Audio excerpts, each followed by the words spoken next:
Hello again and welcome back to how Veritas is solving and closing those resiliency gaps across every cloud. Again, I'm your host, Anthony Cusimano, and with me is the ever magnanimous, ever awesome Tony Davids, Veritas Cloud Architect. And today, he's going to be showing us how we get that application consistent protection in those cloud vendors. And with that, I'm going to pass it over to you, Tony. What are we looking at here?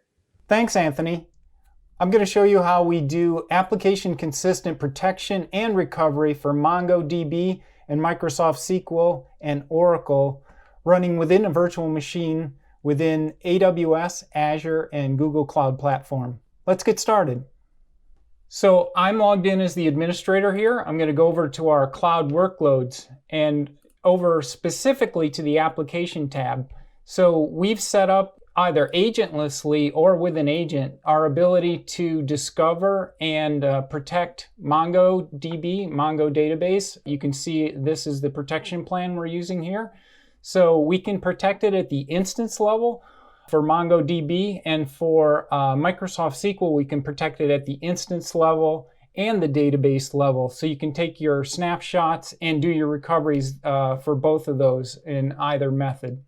So drilling into the MongoDB database here and taking a look at the recovery points. You can see the little green dots here. That means we have recovery points on each of these days. And I'll choose the most recent one. And over here, I can do a recovery for this MongoDB instance. I can recover it to the original machine that it was on and put it back where it was in this condition at 9 a.m. Or I can recover it to an alternate location, which might be helpful for a developer or someone doing some tests. You recover it to an alternate location.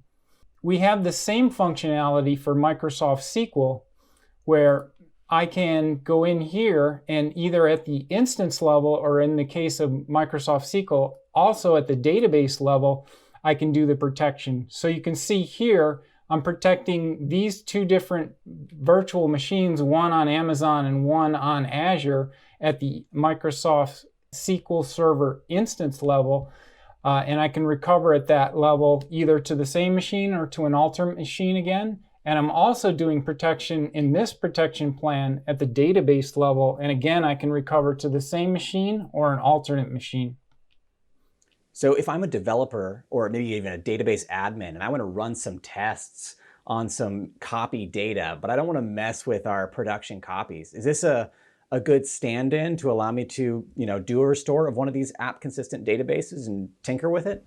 That's an excellent use of it. I've spoken to a number of customers who do that and have a whole set of scripting set up to do so.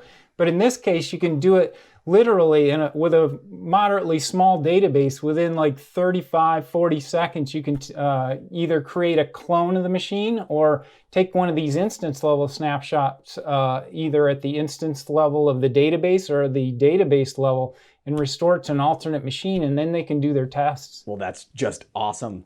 Again, thank you, Tony, for showing us some really cool features when it comes to that application consistent protection and recovery. I know this is something a lot of folks need when it comes to protecting their applications and databases in these cloud infrastructures. So hopefully they have a little bit better idea on how we do this today. And thank you for joining us today and checking out this demo in our Across Every Cloud video series. If you're curious to see more of what we're up to, be sure to check out the rest of the videos in the series. Thanks.